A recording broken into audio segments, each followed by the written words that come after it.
فلما دخلوا علیہ قالوا یا ایھا العزیز، وہ داخل ہوئے اور حضرت یوسف سے کہنے لگے کہ اے عزیز، مسنا، ہمیں تکلیف پہنچی ہے، وَأَهْلَنَا الضُّرُّ، اور ہمارے گھر والوں کو تکلیف پہنچی ہے، بِبِضَاعَةٍ مُزْجَاةٍ، ہم تھوڑی سی پونجی ساتھ میں لائے ہیں، مسنا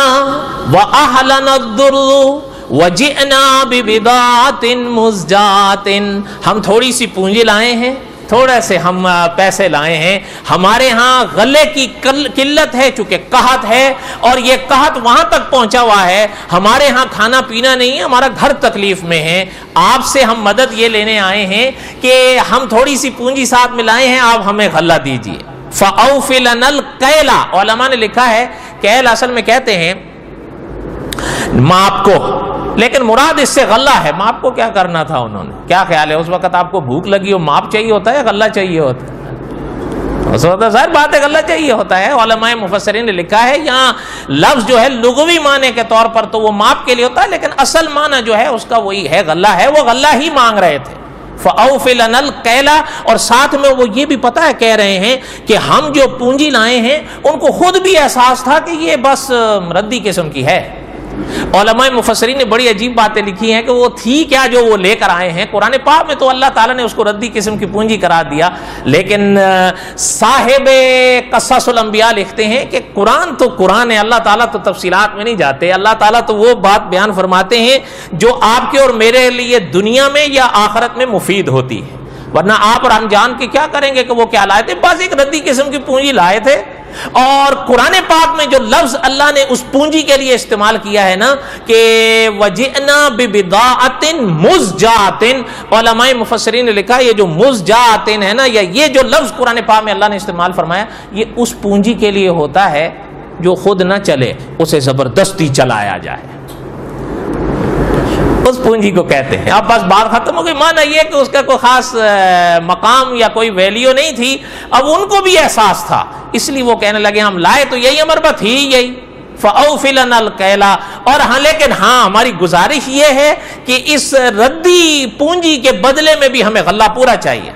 حضرت یوسف علیہ السلام نے، علماء مفسرین نے لکھا ہے کہ پرانی کتابیں پڑھنے سے پتہ چلتا ہے جب بھائیوں کی یہ جملے سنے تو حضرت یوسف کی آنکھوں میں آنسو بھر گئے، لیکن خاموش رہے۔ اتنے میں بعض اکابر نے لکھا ہے پرانی کتابوں کے حوالے سے ہی کہ ایک بھائی نے آگے بڑھ کر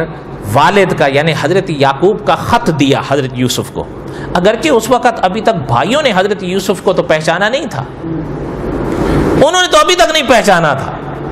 لیکن حضرت یوسف کو تو پتا تھا کہ یہ میرے ہی بھائی ہیں، اور یہ بھی پتا تھا کہ اب میرے والد صاحب کہاں ہیں، لیکن کوئی لفظ حضرت یوسف نے ابھی تک ان سے نہیں کہا۔ اور اس کی میں حکمت کیا ہے وہ ہم نے سابقہ درسوں میں پڑھی ہے۔ اچھا، وہ خط قصہ مختصر یہ کہ حضرت یعقوب کا ان کو دیا تو علماء مفسرین نے اور صاحب ہدایت کی چراغ نے لکھا ہے کہ حضرت یوسف نے جب وہ خط کھولا تو اس میں لکھا ہوا تھا کہ یہ خط یعقوب کی طرف سے ہے علیہ السلام، اور اس خط میں حضرت نے لکھا کہ جناب کہ ہمارا خاندان یہ خانوادہ نبوت ہے اور آزمائشوں کے لیے بہت مشہور ہے، اور ذکر فرمایا حضرت یعقوب نے کہ ہمارے جو دادا تھے ان کو نمرود کی آگ سے آزمایا گیا تھا۔ یہ سمجھ گئے ہوں گے آپ کس واقعے کی طرف حضرت نے اشارہ کیا، اور آگے فرمایا اس خط میں عقاب نے لکھا ہے کہ انہوں نے حضرت یعقوب نے اپنے والد کا ذکر فرمایا کہ ہمارے والد حضرت اسحاق تھے اور ان کی بھی آزمائش کی گئی تھی، اس کے بعد ہم آئے، حضرت یعقوب نے اپنا ذکر فرمایا ہمارے ایک بیٹے تھے جو ہمیں ساری دنیا میں سب سے زیادہ عزیز تھے، ان کے حوالے سے ہمارا امتحان لیا گیا۔ اب وہ حضرت یوسف خود ہی تھے۔ علماء مفسرین نے لکھا ہے جب یہ جملے حضرت یوسف نے پڑھے تو حضرت یوسف رو دیے، لیکن اب ظاہر ہے اللہ تعالیٰ کی طرف سے پابندی ہے تو پیغمبر تو نہیں کر سکتے جب تک اللہ اجازت نہ دے، اس لیے کہ ابھی امتحان یعقوب باقی تھا علیہ السلام، جس کی وجہ سے حضرت خاموش تھے۔ پھر اس کے بعد حضرت علماء مفسرین نے لکھا ہے کہ حضرت یعقوب نے فرمایا کہ میرے ایک اور بیٹے ہیں جو میرے وہ بیٹے جو بچھڑ گئے ان کے بعد میری نظر کا نور رہے، انہیں آپ نے روک لیا ہے، چوری کے الزام میں، لیکن میں آپ کو لکھتا ہوں کہ نہ کبھی ہم نے چوری کی ہے، اور ہم انبیاء کا خانوادہ ہیں، ہماری اولادوں نے بھی کبھی چوری نہیں کی۔ بس یہ لکھ کر وسلام کر دیا۔ تو علماء مفسرین نے لکھا ہے جب وہ خط پورا کیا حضرت یوسف نے تو حضرت یوسف کانپ اٹھے، اور صاحب قصص الانبیاء لکھتے ہیں اس موقع پر حضرت یوسف کے پاک سر پر ایک تاج تھا جو حضرت یوسف پہنتے تھے، چونکہ بادشاہ تھے، اب اس کو اتارا، اور اب آنسوؤں کی جھڑی ہے جو چہرے سے برس رہی ہے، اور وہ بھائی بھی حیران ہیں کہ اتنا رو رہے ہیں۔ اب وہ جو تاج اتارا نا، تو علماء نے لکھا ہے کہ اب قدرت کی طرف سے بھی اجازت آئی کہ یوسف اب علیہ السلام، اب امتحان یعقوب مکمل ہو گیا ہے، اب اس پردے کو اٹھا دیجیے۔ قال هل علمتم ما فعلتم بيوسف واخيه، اب حضرت یوسف نے فرمایا کہ کچھ یاد ہے تم نے یوسف اور ان کے بھائی کے ساتھ کیا کیا کیا تھا؟ اب انہوں نے حضرت یوسف کے ہونٹوں سے حضرت یوسف کا نام سنا تو وہ تو ہل گئے،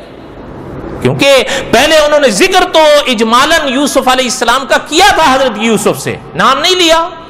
لیکن جب حضرت یوسف کا نام سنا حضرت کے ہونٹوں سے تو وہ تو کانپ گئے کہ ان کو کیسے پتا ہے۔ قال هل علمتم ما فعلتم بيوسف واخيه، کچھ یاد ہے تم نے یوسف اور ان کے بھائی کے ساتھ کیا کیا تھا؟ اذ انتم جاہلون، علماء مفسرین نے اس جملے میں بڑی عجیب بات لکھی ہے کہ یہ جو آخر میں حضرت یوسف نے جملہ استعمال فرمایا نا، حیرانگی کی بات یہ ہے کہ تانے والی بات پھر بھی حضرت یوسف کی زبان پر بھائیوں کے لیے نہیں آئی ہے۔